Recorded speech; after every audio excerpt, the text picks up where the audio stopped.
Parabrahmaya vidmahe Tadvaya dhimahi Tanno Mohan prachodayat. Om Parabrahmaya vidmahe Shiva Tatvaya dhimahi Tanno Mohan prachodayat. Om Parabrahmaya vidmahe Shiva Tatvaya dhimahi Tanno Mohan prachodayat. Om Gam Ganeshaya Namah. Om Trayambakam Yajamahe Sugandhim Pushti Vardhanam Urvarukamiva Vandanan Mrityo Mukshyamamritat. Om Trayambakam Yajamahe Sugandhim Pushti Vardhanam Urvarukamiva Vandanan Mrityo Mukshyamamritat. Om Trayambakam Yajamahe Sugandhim Pushti Vardhanam Urvarukamiva Vandanan Mrityo Mukshyamamritat. Om Harlim Baglam Kyum Fat Swaha.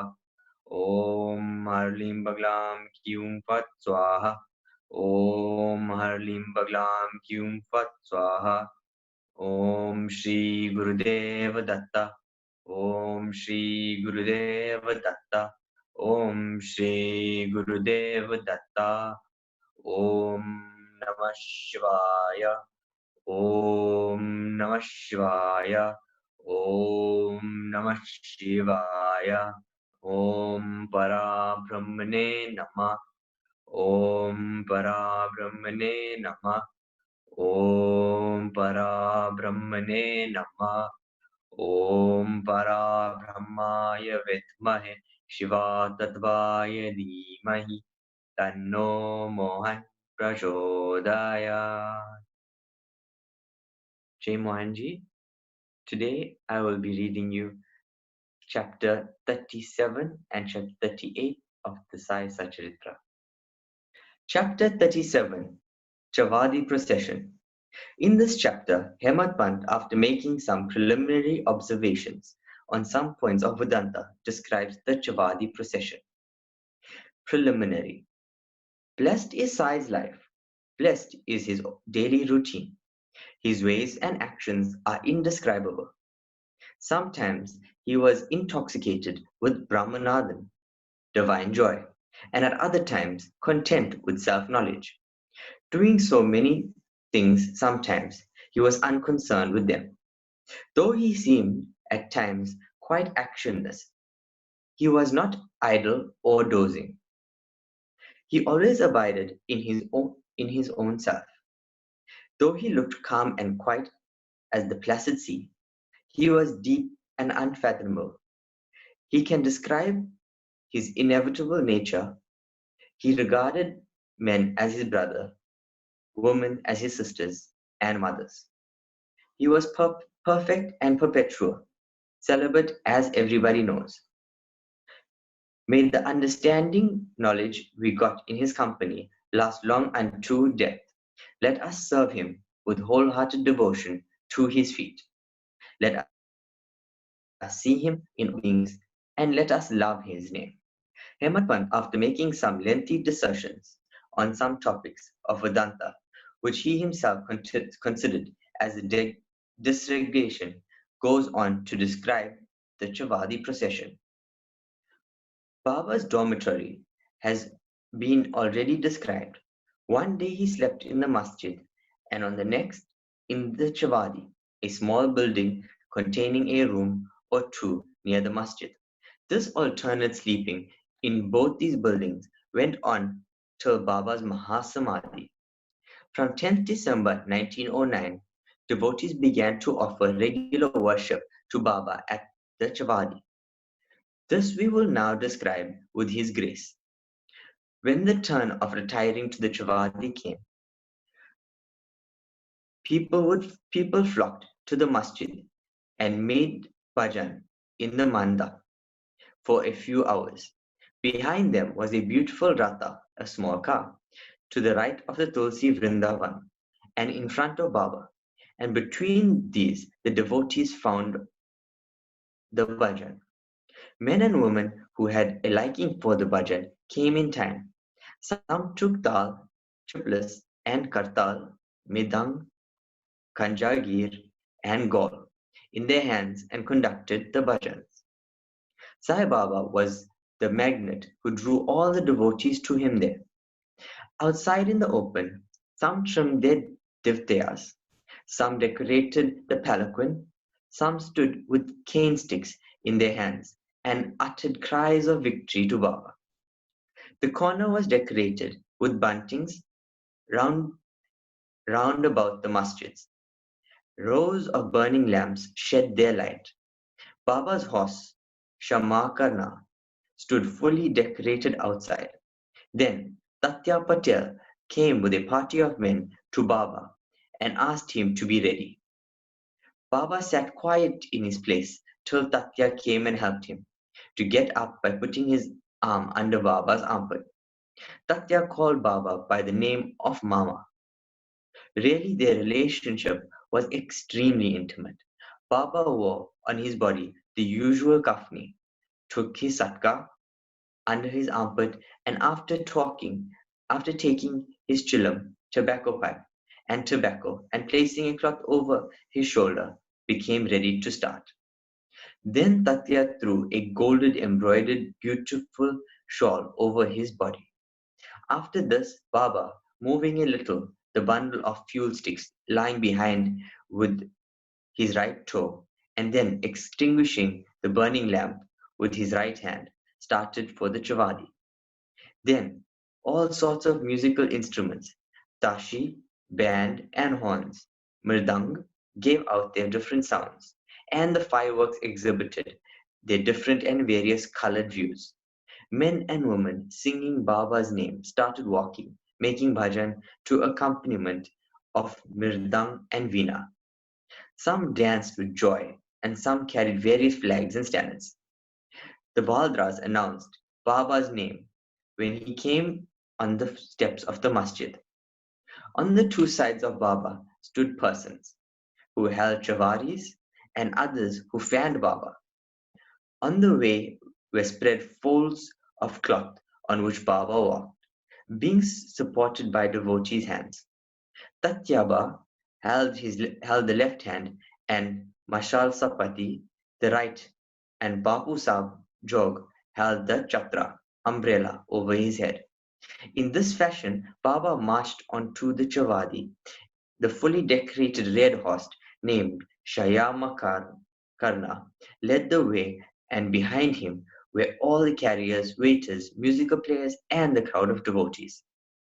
Hari Nama, the name of the Lord, chanted to the accompanied of music rent the skies as also the name of Sai. In the manner, the procession reached the corner when all the persons that joined this party seemed well pleased and delighted. On coming to this corner, Baba stood facing the Chavadi and shone with a peculiar luster. It seemed as if the face of Baba glittered like the dawn, or like glory of the rising sun. Baba stood there with a concentrated mind, facing north, as if he was calling somebody. All the instruments played their music while Baba moved his right arm up and down for some time. Kaka Sahib Dikshit at this time came forward with a silver plate containing flowers besmeared with gula, red powder, and threw them on Baba's body, off and on. The musical instruments played their best at the juncture, and Baba's face beamed with steady and added radiance and beauty, and all the persons drank this luster to their heart's content. Words fail to describe the scene and splendor of this occasion. Sometimes Mahalsapati began to dance, being possessed or obsessed by some deity, but always surprised to see that Baba's concentration was not in the least disturbed. With the lantern in hand, Tatya Patel walked on Baba's left side and Bhagat Malsapati on the right, holding with his hand the hem of Baba's garment. What a beautiful procession, and what an expression of devotion! To witness this, Men and women, poor and rich, flocked together. Baba walked very slowly. Bhaktas followed on both sides with love and devotion, with joy pervading the whole atmosphere of the place. The procession reached the Chavali. That scene and those days are gone now. Nobody can see them now or in the future. Still remembering and visualizing that scene and sight, we can bring solace and comfort to our minds.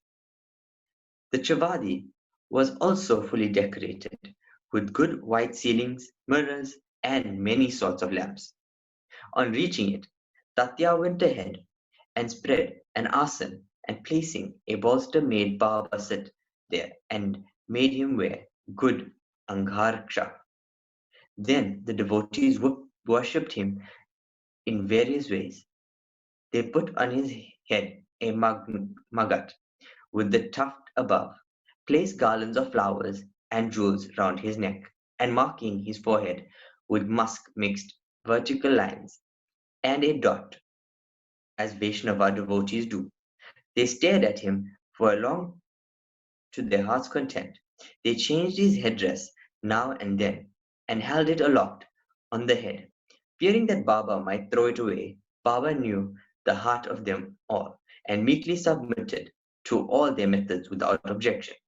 With these decorations, he looked wonderfully beautiful. Nana Sahib Nimonkar held the chatra umbrella with its beautiful pendants, which moved in circles without supporting stick. Bapu Sahib Jog washed the feet of Baba in a silver dish and offered argya and worship with due formalities, then besmeared his arms with sandal paste and offered tambula, betel leaves. Baba sat the asan, Gadi, while Tatya and others kept standing and falling at his feet. When Baba sat on the Gadi, supporting himself against the bolster, devotees on both sides waved chamars and fans. Shama then prepared the chilam and handed it over to Tatyaba, who drew a flame out of it by his breath and then gave it to Baba. After Baba had his smoke, it was given to Bhagat Malsapati, and then it was passed around to all. Blessed was the inanimate chinnam. It had first to undergo many ordeals of penance, such as being treated by pot makers, dried in open sun, burnt in the fire, and then had the good fortune to get the contact of Baba's hand and his kiss. After this function was over, devotees put garlands of flowers on his neck and gave him nosegays and bunches of flowers for smelling. Baba was dispassion or non-attachment incarnate, cared a fig for all these necklaces of jewels and garlands of flowers and other decorations. But out of real love to his devotees, he allowed them to have their own way and to please themselves. Finally, Bapu Sahib Jog waved the arti over Baba, observing formalities, the musical instruments playing their auspicious tunes. When this arti was over, the devotees returned home, one by one, saluting Baba and taking his leave. When Tatya Patel, after offering chilam, attar, and rose water, rose to depart, Baba said to him lovingly, "Guard me, go if you like, but return sometimes at night and inquire after me." Replying in the affirmative, Tatyaba left the Chavadi and went home. Then Baba himself prepared his bed. He arranged 50 or 60 white chadas, one upon another, and thus making his bed, went to rest. We shall also now take rest and close this chapter with a request to the readers that they should remember Sai Baba and his Chavadi procession daily before they retire and go to bed. Chapter 38. Baba's handy disrespect of shrine, Kala or hodgepodge, cup of buttermilk. In the last chapter, we describe Baba's Chavadi procession. In this we take up Baba's handy, cooking pot, and some other subjects. Preliminary. O blessed Satguru Sai, we bow to you, who has given us happiness to the whole world, accomplished the welfare of the devotees, and have removed the affiliations of those who have restored to your feet. Being very liberal and being the protector and savior of the Bhaktas who surrender themselves to you, you incarnate yourself in the world to oblige the people and do them good. The liquid essence of pure self was poured into the mold of Brahma, and out of this has come out the crest jewel of the same Sai. This Sai is Atmarama himself. He is the abode of perfect divine bliss. Having himself attained all objects of life, he made his devotees desireless and free. Baba's handy. Different sadhanas, means of accomplishments, are prescribed in our scriptures for different ages. Tapa, penance, is recommended for Krita age. Jnana, knowledge, for Trita age. Yagna, sacrifice, for Dwapara age. And Dana, charity, for Kali age. Of all the charities, giving food is the best one. We are much perturbed when we get no food at noon. Other beings feel similarly under similar circumstances. Knowing this, who gives food to the poor and the hungry is the best donor or charitable person. Taittiriya Upanishad says the food is Brahma. From food all the creatures are born, and having been born by food, they live, and having been departed into food again, they enter. When an arti comes to our door at noon, it is our bounden duty to welcome him, giving him food. Other kinds of charities, giving away wealth, property, and clothes, require some discrimination, but in the matter of food, no such consideration is necessary. Let anybody come to our door at noon. He should be served forthwith. And if lamb, cripple, blind, and diseased pauper comes, they should be fed first, and the able-bodied person and our relations afterwards. The merit of feeding the former is much greater than the merit than that of feeding the latter. Other kinds of charities are imperfect.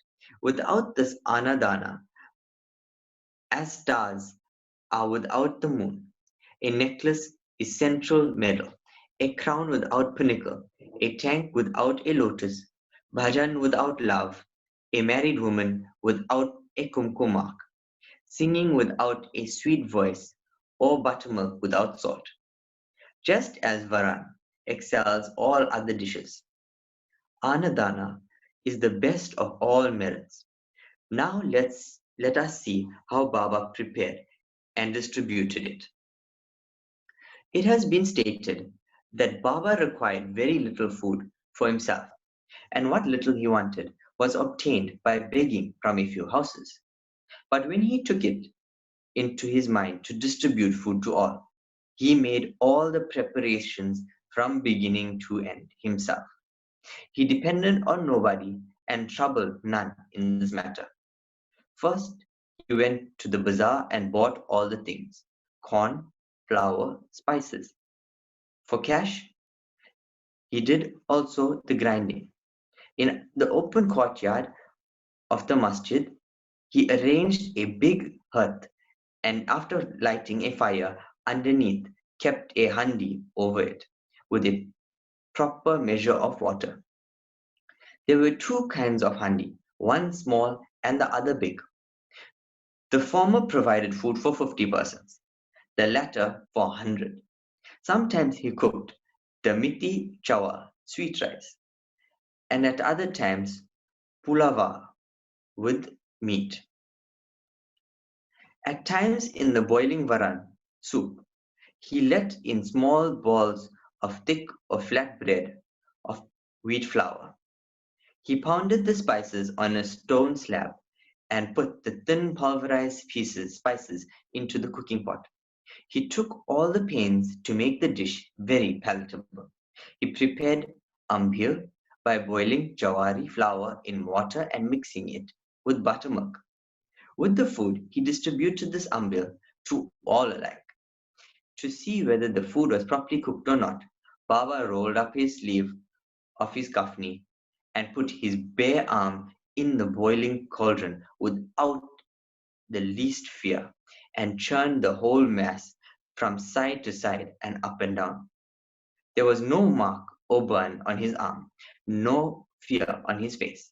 When cooking was over, Baba got the pots in the masjid and had them duly consecrated by the Mulvi. His first he sent part of the food as prasad to Malsapati and Tatya Patel, and then he served the remaining contents with his own hand to all the poor and helpless people to their heart's content. Really blessed and fortunate must be those who got food prepared by Baba and served by him. Somebody may raise a doubt here and ask, did Baba distribute vegetable and animal food as prasad alike to all his devotees? And the answer is plain and simple. Those who were accustomed to take animal food were given food from the handi as prasad, and those who were not so accustomed were not allowed to touch it. He never created in them any wish or desire to indulge in this food. There is a principle well established that when a guru himself gives anything as prasad, the disciple who thinks and doubts whether it is acceptable or otherwise goes to perdition. In order to see how any disciple has imbibed this principle, Baba at times proposed tests. For instance, on Ekadasi day, he gave some rupees to Dada Kelkar and asked him to go in person to Kerala to get mutton from there. This Dada Kelar was an orthodox Brahmin and kept all orthodox manners in his life. He knew that offering wealth, grain, and clothes to a Satguru was not enough, but that implicit obedience to and prompt compliance with his order was the real dakshina that pleased him the most. So Dada Kelar dressed him and started for the place. Then Baba called him back and said, don't go yourself, but send somebody. Then Dada sent a servant, Pandu, for this purpose. Seeing him staring, Baba asked Dada to call him back and cancel that program. On another occasion, Baba asked Dada just to see how the selfish pulava was done. The latter said casually and formally that it was all right. Then Baba said to him, neither you have seen it with your eyes nor tasted it with your tongue. Then how could you say that it was good? Just take out the lid and see. Saying this, Baba caught his arm and thrust it into the pot and added, draw out your arm and taking a ladle, put some quantity in the dish without caring for your orthodoxy and without blustering. When a wave of real love rises in a mother's mind, she pinches her child and her hand, and when it begins to cry and shout, she hugs it close to her bosom. Similarly, Baba, in a true motherly way, pinched Dada Kelar in this fashion. Really, no saint or guru will ever force his orthodox disciple to eat forbidden food and defile himself thereby. The handi business went on for some time, till 1910, and was stopped thereafter. As stated before, Das Guna spread the fame of Baba by his kirtans far and wide in the Bombay Presidency, and people from the part of the country began to flock to Shirdi, which became in a few days a place of pilgrimage. The devotees brought with them various articles for presentation and offered various dishes of food as nivedya. The quantity of nivedya offered by them was so much that the fakirs and paupers could feed themselves to their heart's content, leaving some surplus behind. Before stating how nivedya was distributed, we shall refer to Nana Sahib Chanduka's story, showing Baba's regard and respect for local shrines and deities. Nana Sahib's disrespect of a shrine. By drawing inferences or guessing in their own way, some people said that Sai was a Brahmin, and some that he was a Muslim. Really, he belonged to no caste. No one definitely when he was born and in what community and who his parents were. Then how could he be Muslim or Brahmin? If he were Muslim, how could he keep Duni fire ever burning in the masjid? How could there ever be a Tulsi Vrindavan there? How could he allow the blowing of conches and ringing of bells and the playing of musical instruments? How could he allow all the different forms of Hindu worship there? Had he been a Muslim, could he have pierced his ears? And could he have spent money from his pocket for repairing Hindu temples? On the contrary, he never tolerated the slightest disrespect to Hindu shrines and deities. Once Nana Sahib Chandokar came to Shirdi with his sadhu, husband of his sister-in-law, Mr. Biniwala. When they went to the masjid and sat before Baba, talking, the latter suddenly got angry with Nana Sahib and said, "You are so long in my company, and how do you behave like this?" Nana Sahib then at first did not understand anything and humbly requested Baba to explain. Baba asked him when he came to Kopagan and how he came to Shirdi from thence. Nana, Nana Sahib then at once realized his mistake. He usually worshipped the shrine of Datta on the banks of the Godavari at Kopagan on his way to Shirdi. But this time, he dissuaded his relation, who was a Datta Bhakta, from going to that shrine. To avoid delay and drove straight, he confessed all this to Baba and told him that while bathing in Godavari, a big thorn went in his foot and gave him much trouble. Baba said that that was the slight punishment be met and warned him to be more careful in the future. Kala, hodgepodge. To revert to the distribution of Nivedya, after Aarti was over, and after Baba sent away all the people with Udi and blessings, he went inside and sat with his back to the Nibar for meals, with 2 rows of bhaktas, one on each side. The bhaktas who brought Nivedya thrust inside their dishes containing a variety of food, such as puris, mande, polis, pasunidi, sanza, fine rice, and kept waiting outside for prasad consecrated by Baba. All the foods were mixed in a hodgepodge and placed before Baba. He offered it all to God and consecrated it. Then portions of the same were given to the persons waiting outside, and the rest were served to the inner party with Baba at the center. The bhaktas sitting in 2 rows then dined to their heart's content. Baba asked Shama and Nana Sahib Nimonkar daily to serve the consecrated food to all the persons sitting inside and look to their individual needs and comfort. This they did very carefully and willingly. Every morsel of food thus partaken gave them nutrition and satisfaction. Such sweet, lovely, and consecrated food it was, ever auspicious and ever holy. Cup of buttermilk. Once Hemad Pant had eaten his full in this company, when Baba offered him a cup of buttermilk, its white appearance pleased him, but he was afraid that there was no space inside for it. He, however, took a sip, which proved very tasty. Seeing his faltering attitude, Baba said, "Drink it all. You won't get any such opportunity hereafter." He drank it off then, but found that Baba's words were prophetic, for he passed away soon. Now, readers, we have certainly to thank Hemad Pant. He drank the cup of buttermilk, but has supplied us with sufficient quantity of nectar in the form of Baba's Leelas. Let us drink cups and cups of this nectar and be satisfied and happy. Bow to Sri Sai, peace be to all. ॐ पराब्रह्माय विद्महे शिवातत्त्वाय धीमहि तन्नो मोहन् प्रचोदयात्।